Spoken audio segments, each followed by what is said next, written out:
Thanks for tuning into Horrorigins, the podcast that investigates the firsts in horror literature. My name is Matthew Tancic, and for the next 10 minutes or so, we're going to be taking a look at the first mad scientist archetype in print, Victor Frankenstein. We're going to learn a little bit about the author. We're going to immerse ourselves in the context of the time period and then unpack Victor as a character and see what kinds of a legacy he's had since his creation. Let's get going. Alright, so let's take a look at the author, Mary Shelley. Mary was very much a literary woman, writing short stories, novels, dramas, essays, you name it. And when she wasn't working on her own creative works, she was a dedicated promoter of her husband, Percy Shelley's creations. She was the daughter of a political philosopher and a feminist philosopher, although her mother did die shortly after she was born, within a month.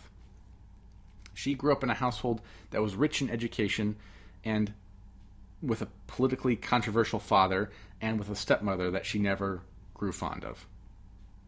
In 1814, Mary began a romance with one of her father's political followers, Percy Shelley, but he was already married. But that didn't stop them.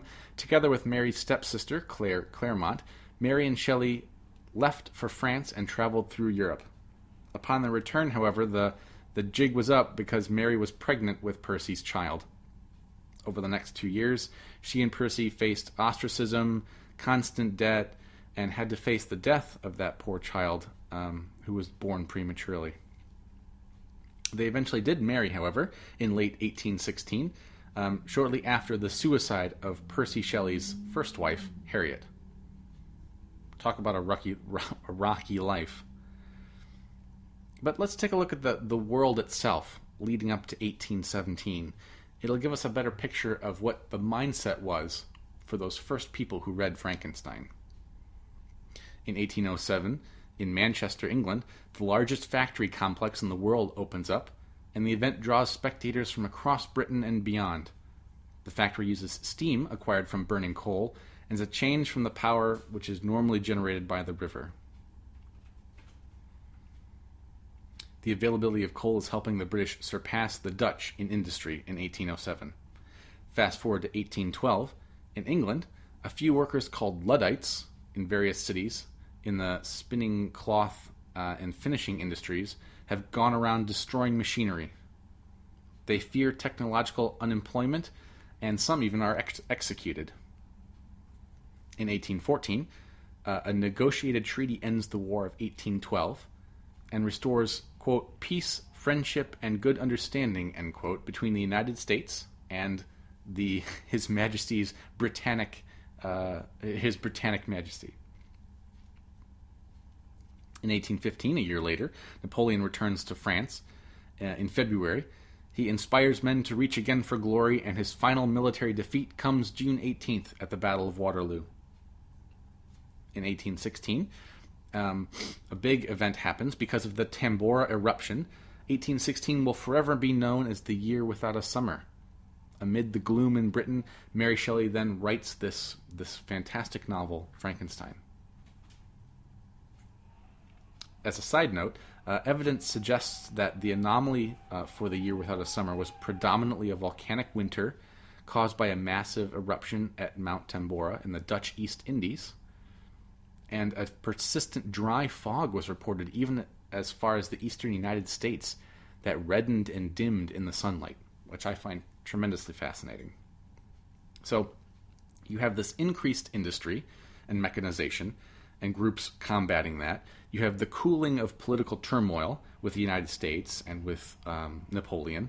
And you have a cold, dark, hungry summer. What a backdrop to a story about obsession and the potential overreach of science, and a character grappling with the consequences of owning up to past actions. It's a beautiful thing, and more so here than in any other story that I've looked at for this show. We have a fusion and such a product of what is the time period and then the story itself. So let's take a look at this story. Well, Frankenstein is written in epistolary form, meaning that its story is told through the collection of letters, clippings, or other left-behind materials. It's a device that's used to add verisimilitude to a story. by letting the reader experience it as if they are reading it for first-hand accounts or primary evidence. Victor's narrative, which is, of course, the bulk of the story, is nested within another person's story, a Captain Walton. Another common narrative device that helps to get the reader into the world of the story. You hear it from Walton, who heard it from Frankenstein. It's an experience that we all have on a day-to-day basis, and it's captured in that way to lend realism to the story and give it an immersive effect. Victor's character is punctuated by great intervals of obsession. It begins with an account of his obsession with outdated mystical theories in his youth, and the addition of a cousin, or adopted orphan, depending on your version of Frankenstein, into his home as a child. But it's not until the second part of Victor's narrative that we see the full formation of the mad scientist archetype form. To get a feeling for the character, I'll read a small section, that horrifying moment when Victor's work comes to fruition. It was on a dreary night of November that I beheld the accomplishment of my toils. With an anxiety that almost amounted to agony, I collected the instruments of life around me, that I might infuse a spark of being into the lifeless thing that lay at my feet. It was already 1 a.m. The rain pattered dismally against the panes, and my candle was nearly burnt out when, by the glimmer of the half-extinguished light, I saw the dull yellow eye of the creature open. It breathed hard, and a convulsive motion agitated its limbs. I had worked hard for nearly 2 years for the sole purpose of infusing life into an inanimate body. For this I had deprived myself of rest and health. I had desired it with an ardor that far exceeded moderation, but now that I had finished, the beauty of the dream had vanished, and breathless horror and disgust filled my heart.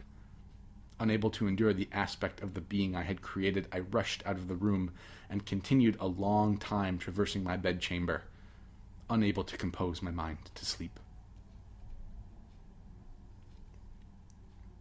And so I'll note here that it's so rare that we see the first of an archetype come into being so fully polished and so complete right at the outset. The characters and tropes that we associated with this type of character, the mad scientist, are mostly realized here. And while I have said in the past that the firsts of anything rarely are its best incarnations, this might be the exception to that rule. So what's the legacy to Frankenstein? Well, Frankenstein is a creation that's infused with the elements of both the Gothic novel and the Romantic movement.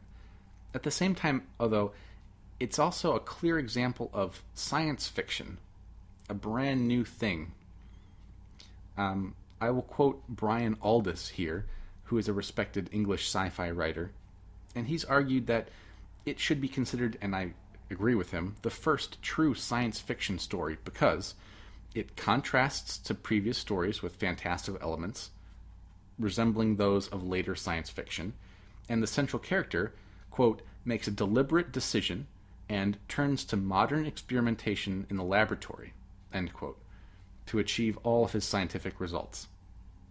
It has had a considerable influence on literature and popular culture and so many things since its creation. It's even spawned a whole genre of horror stories, of films and plays. So I think we can agree here that the mad scientist really came into being and hit the ground running with Victor Frankenstein. If you enjoy this podcast and learning about the strange works of fiction that have brought us to where we are today, I implore you to consider writing a review for the show. It'll help more people find out about us, and the more people we can get interested in this stuff, the better.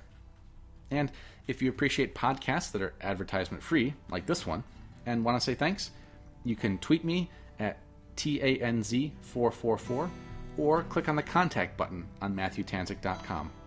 Likewise, if you have a recommendation for the show or want to share a piece of your mind, feel free. I'd love to hear from you. Until next time, thanks for joining me.